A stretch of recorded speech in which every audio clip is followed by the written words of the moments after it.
PT Pos Properti Indonesia, anak usaha dari PT Pos Indonesia Persero, menjalin kerjasama strategis dengan PT Solusi Sinergi Digital Tbk guna memanfaatkan aset-aset properti yang tersebar di seluruh Indonesia.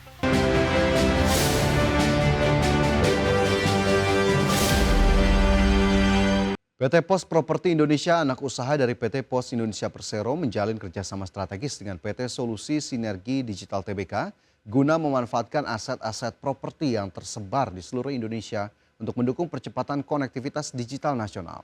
Kolaborasi ini difokuskan pada perluasan akses internet berkecepatan tinggi dengan penggunaan titik-titik aset pos properti sebagai lokasi pembangunan infrastruktur jaringan komunikasi.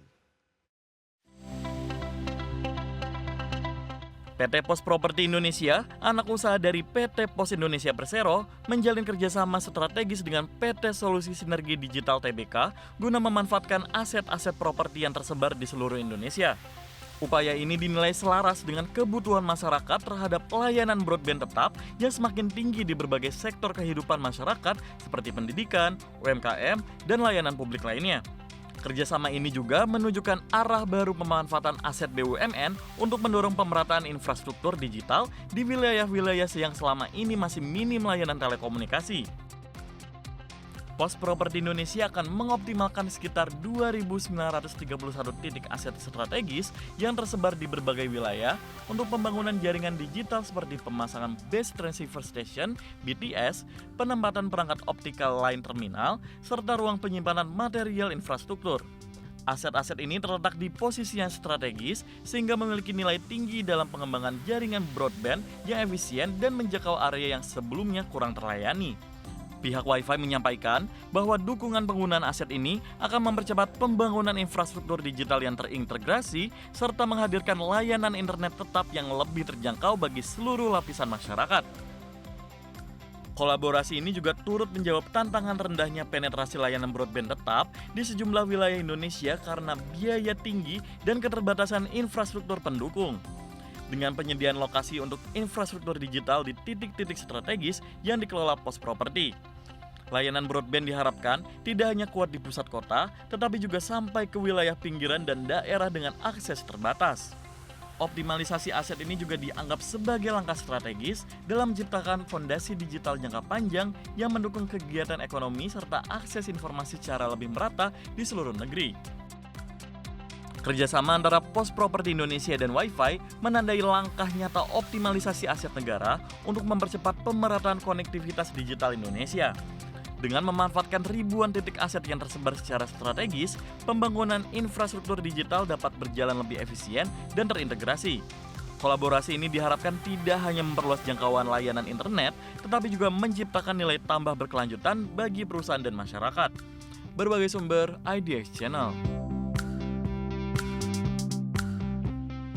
Pemirsa, PT Chandra Daya Investasi Tbk atau CDIA telah menyerap sekitar separuh dana hasil penawaran umum perdana saham atau IPO.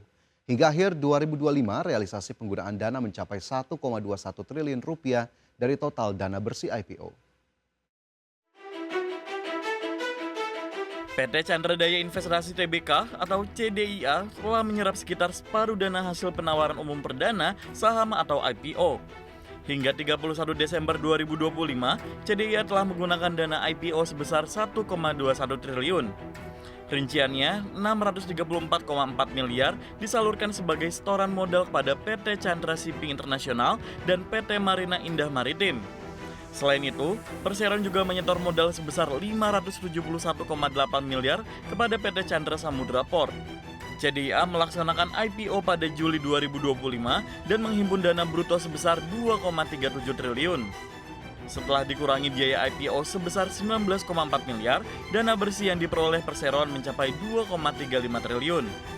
Dalam prospektus, dana tersebut dialokasikan untuk pembelian kapal, biaya operasional, serta pengembangan infrastruktur pelabuhan dan fasilitas pendukung lainnya. Dengan realisasi tersebut, sisa dana IPO CDIA tercatat sekitar 1,15 triliun. Adapun dana tersebut saat ini disimpan di Bank DBS Indonesia dalam bentuk rekening giro dengan tingkat bunga 4,75% per tahun. Manajemen menyatakan penempatan dana ini dilakukan sambil menunggu realisasi kebutuhan investasi sesuai rencana pengembangan bisnis perseroan. Berbagai sumber, IDX Channel. PT Jaswindo 3 Perkasa Tbk memasang target optimis untuk tahun 2026 dengan menargetkan pertumbuhan pendapatan di angka double digit. Manajemen JTPE menyatakan bahwa performa di periode sebelumnya menunjukkan momentum positif yang memungkinkan perusahaan meningkatkan kinerja secara signifikan di tahun berjalan.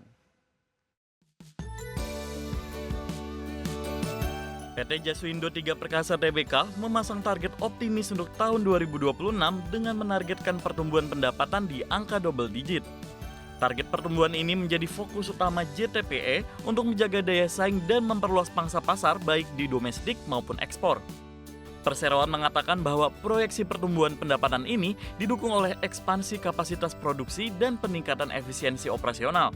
Perusahaan mengoptimalkan fasilitas pabrik serta memperluas kerjasama dengan klien strategis guna merespon permintaan pasar yang terus berkembang.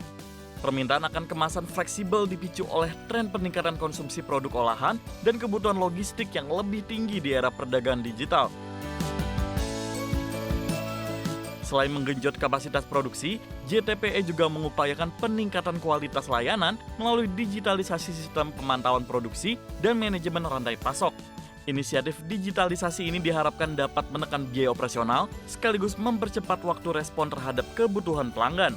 Manajemen juga menyebut bahwa upaya diversifikasi produk akan terus dilakukan untuk mengikuti tren kebutuhan pasar modern, terutama kemasan ramah lingkungan dan sustainable packaging. Dengan menargetkan pertumbuhan double digit di tahun 2026, JTPE menegaskan komitmennya memperkuat kinerja finansial di tengah kondisi pasar yang kompetitif.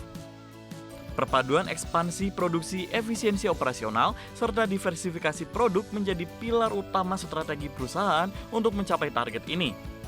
Meskipun tantangan seperti fluktuasi harga bahan baku dan dinamika permintaan global tetap ada, perusahaan optimis bahwa langkah strategis yang diambil dapat mendorong pertumbuhan berkelanjutan. Berbagai sumber, IDX Channel. Selanjutnya kita ke indeks harga saham gabungan. Pemirsa, indeks harga saham gabungan terpantau pada perdagangan sesi pertama Rabu 14 Januari 2026 menguat 0,89%, cukup kencang. Laju dari indeks harga saham gabungan yang bahkan kembali mampu menembus level 9.028 setelah pada perdagangan kemarin. Indeks harga saham gabungan harus puas bertahan di level 8.900-an meskipun memang masih juga tercatat mengalami penguatan. Pada perdagangan di sesi pertama Rabu, IHSG mencatatkan nilai transaksi sebesar 16,46 triliun rupiah. 465 saham bergerak menguat, 230 saham bergerak melemah, dan 263 saham lainnya bergerak stagnan. Jika kita lihat di sepanjang sesi pertama, indeks harga saham gabungan dibuka di level 9.007 yang juga sudah melampaui posisi penutupan pada perdagangan Selasa, sementara level tertinggi di 9.038.